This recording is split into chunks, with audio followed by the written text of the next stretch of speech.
Hi, I'm Peter Adamson, and you're listening to the History of Philosophy podcast, brought to you with the support of the Philosophy Department at King's College London and the LMU in Munich. Online at www.historyofphilosophy.net.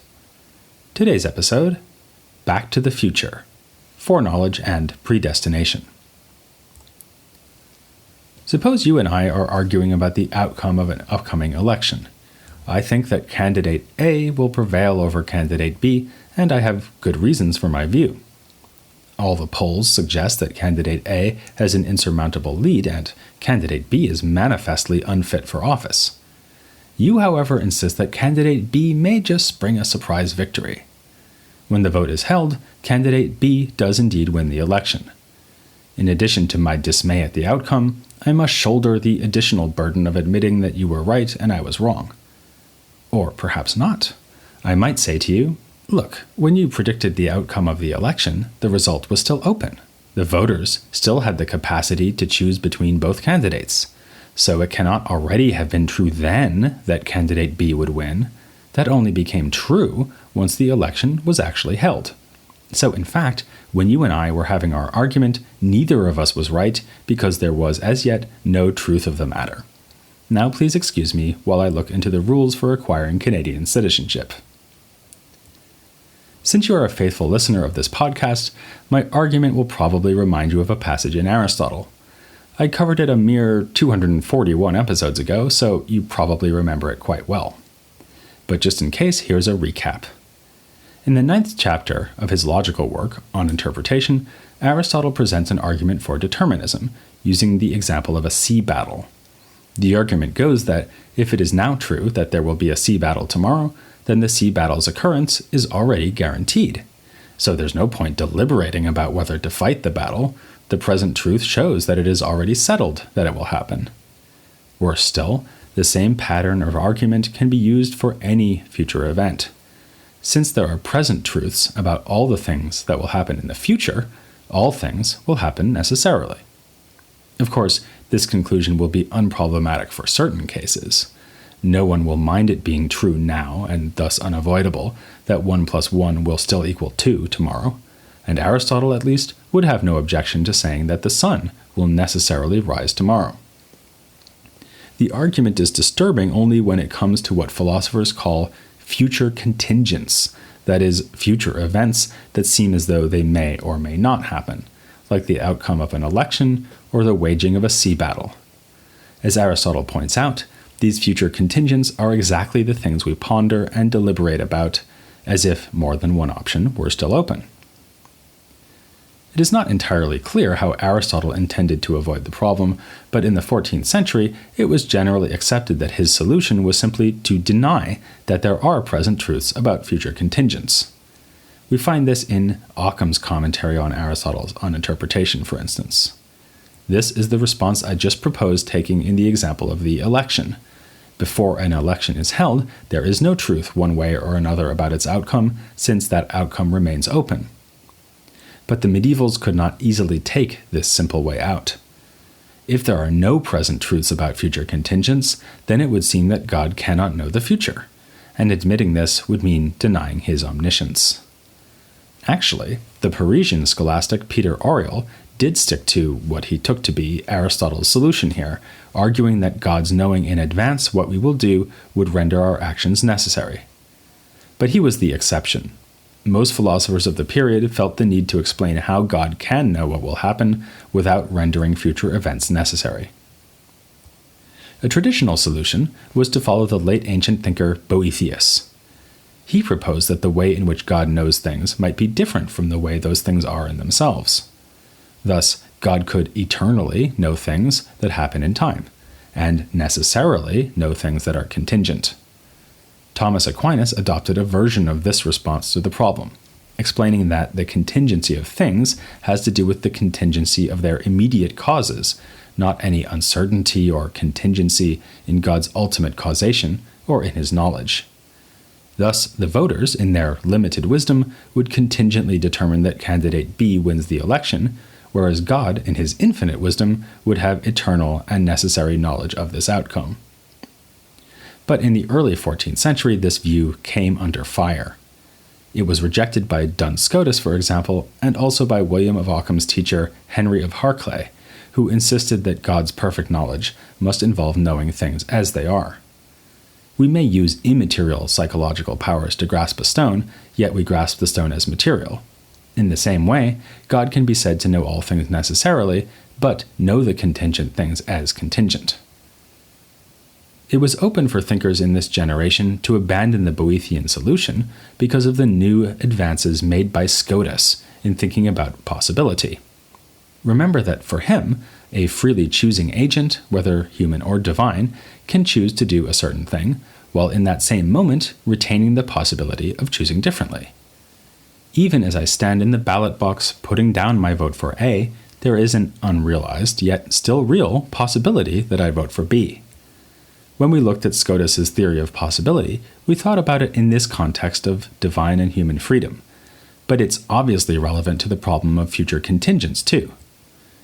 The reason that I can be free to choose B even while choosing A is that for Scotus, something remains possible, or contingent, so long as it implies nothing contradictory. Clearly, no contradiction follows from supposing that there will be a sea battle tomorrow, nor does a contradiction follow from supposing that there will be no sea battle tomorrow. Thus, both are possible. In light of this, Scotus can and does resolve the problem by saying that, when it is presently true that there will be a sea battle tomorrow, it remains possible that there will not be a sea battle. Just as my choice of A doesn't make it impossible that I choose B, a proposition about the future can be true while possibly being false. But one thing about determinists is that they are very determined. They will stubbornly insist that the problem is not really yet resolved by arguing that past events are necessary. And this makes sense. If an election has already been held and produced a clear result, we don't argue about what the outcome was, though we might disagree about why the voters chose as they did. And no one deliberates about whether to have a sea battle yesterday. Past events are not open, but decided or determined, so it is natural to think that they are necessary. The reason this is problematic is that if we admit against Aristotle and Peter Oriol that there are present truths about the future, then how can we resist thinking that there were also past truths about the future? Just as it is true now that a sea battle will occur tomorrow, so it was already true yesterday that the sea battle will occur tomorrow. So if everything in the past is necessary, the truth of this proposition is necessary after all. To avoid this problem, the scholastics extended the new theory of possibility even to facts about the past. They said that, in general, truths may be either determinate or indeterminate, meaning that they may or may not exclude their contraries. Thus, for instance, the statement, "There will be a sea battle on Monday," is indeterminately true, since it is true even though it could have been false. By contrast, the statement 1 + 1 = 2 is determinately true. It is true and can never be false. In a reminder of the value of anonymous material from the scholastic tradition, this idea is first found in a manuscript of unknown authorship. And in a reminder of the value of identified but fairly obscure medieval thinkers, it is embraced by such non-household names as Arnold of Strelly and Richard Camsall. According to this way of thinking, even truths about the past can be indeterminate, which is often expressed by saying that, despite being true, they can always have been false. Applying this to God's knowledge, we can say that God knows that candidate B will win the election. Since this is a contingent event, God's knowledge still leaves it possible that candidate A will win, and even possible that it could always have been true that candidate A would win, despite the fact that, as it happens, this is and has always been false. All of this is just a spelling out of what it means for something to be true, but contingently or indeterminately true, rather than necessarily true. Unsurprisingly, one of the most sophisticated treatments of this issue is found in William of Ockham. In his treatise on Predestination, he sets out the implications of his voluntarism for the problem of divine foreknowledge. Like Scotus and others, he argues that God can know something to be true without its contrary being impossible, so that the truth he knows could never have been true. Admittedly, we do say that God necessarily has knowledge of everything, but it is only necessary that he knows, without what he knows being necessary. As Ockham puts it, for example, God knows that this person will be saved, is true, and yet it is possible that he will never have known that this person will be saved. And so that proposition is immutable and is nevertheless not necessary, but contingent. But what about the problem that if propositions were already true in the past, they will be necessarily true because the past is necessary? Ockham concedes that, in general, past things are necessary, but he denies that there are necessary past truths about future things. It is misleading to say that if it was true yesterday that there will be a sea battle tomorrow, then the truth about the sea battle is a fact about the way things were in the past. Rather, it was a fact about the future, and remains so until the sea battle occurs. This solves the problem because, as we've just seen, facts about the future are contingent. Someone might raise a different worry here. Suppose that God knows in advance that I will vote for candidate A. According to Ockham, God's knowing this leaves it still possible that I vote for candidate B. I still have free will as to which I will choose. But then it looks as if it is in my power to make God be wrong. It is open for me to act in a way contrary to what he predicts. This objection, thinks Ockham, is a mistake. God knows I will vote for candidate A, since this is how I will choose. But if I were to choose candidate B, then God would always have known this instead. He compares the objection to denying that when Socrates is sitting, it is possible for Socrates to be standing. Of course it is possible for Socrates to be standing now, even when he's sitting. What is impossible is that he be standing on the assumption that he is sitting. That is, that he be sitting and standing at the same time. So it is with God's knowledge.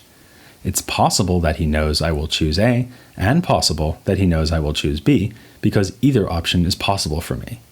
What is not possible is that God knows I will choose B, while also knowing that I will choose A. With these distinctions, Scotus, Ockham, and the other 14th century voluntarists have offered a powerful and, in fact, I think correct, solution to the age-old dilemma of future contingents. With the exception of Oriel, they are driven to admit that there are present and past truths about the future because they don't want to give up on divine omniscience.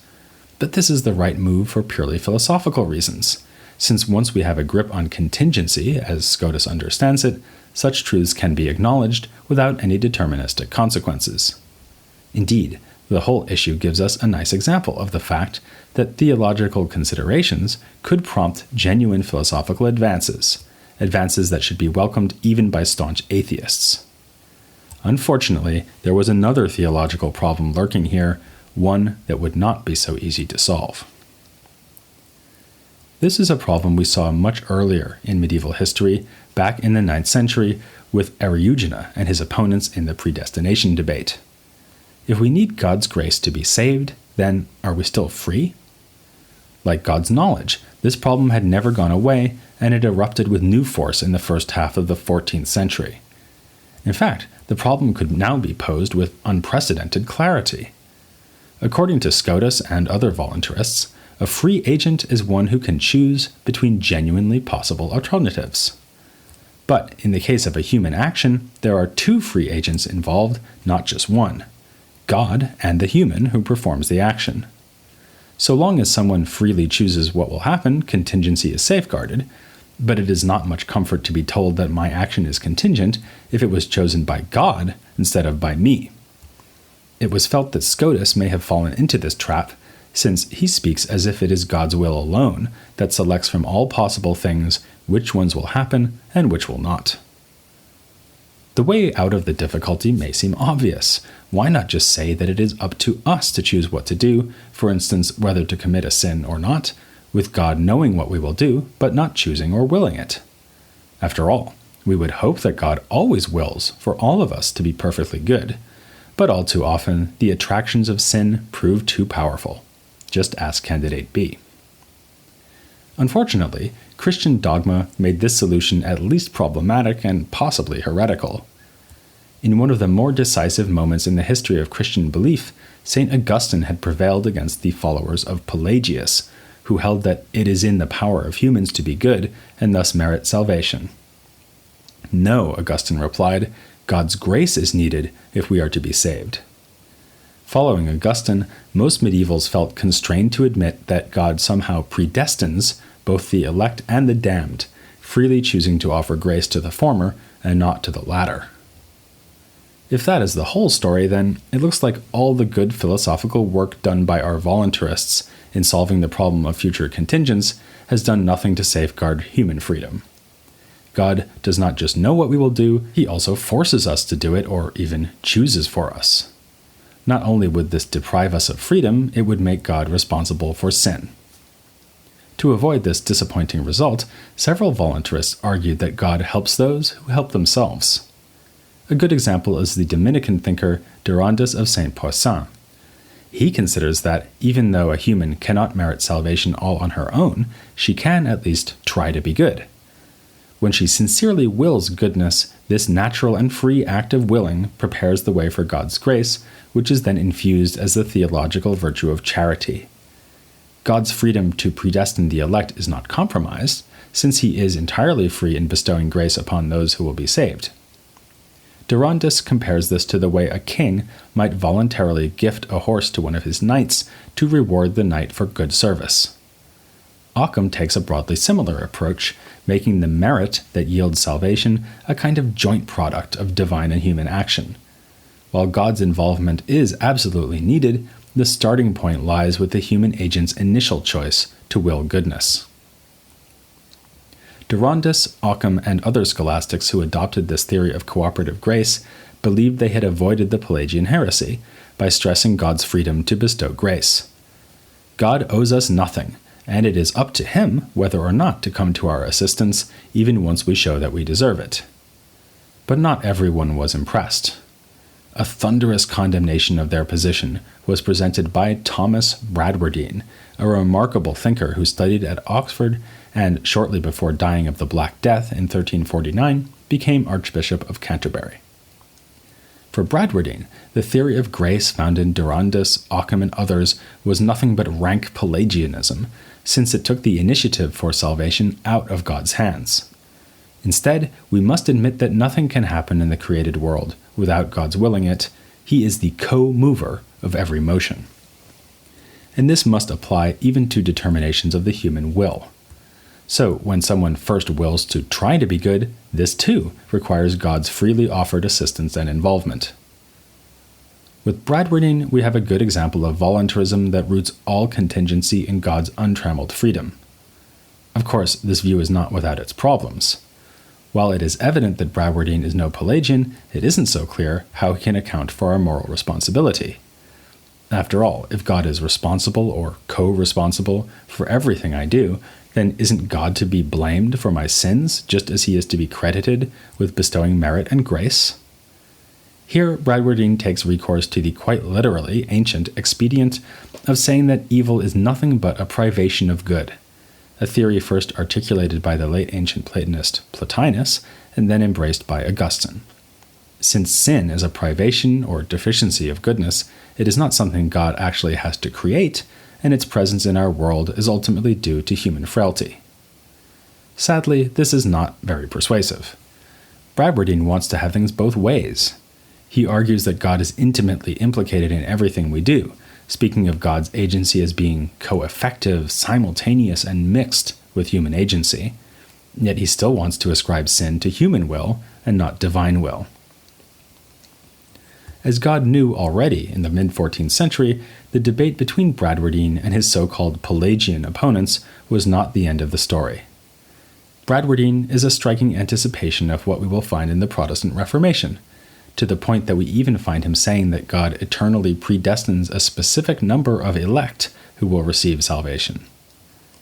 As with the emergence of secularist political theories and philosophy in vernacular languages, developments we associate with the 15th and even 16th centuries are already to be found here in the later medieval period. Another such development, as we'll see soon, was a step in the direction of early modern science, and among the men responsible for that was none other than Thomas Bradwardine. Not only that, but he was a major contributor to debates in that most fundamental discipline of scholastic philosophy, logic. So his name is guaranteed to come up several times in future episodes, as we turn our attention to developments in both logic and the physical sciences, here on The History of Philosophy Without Any Gaps.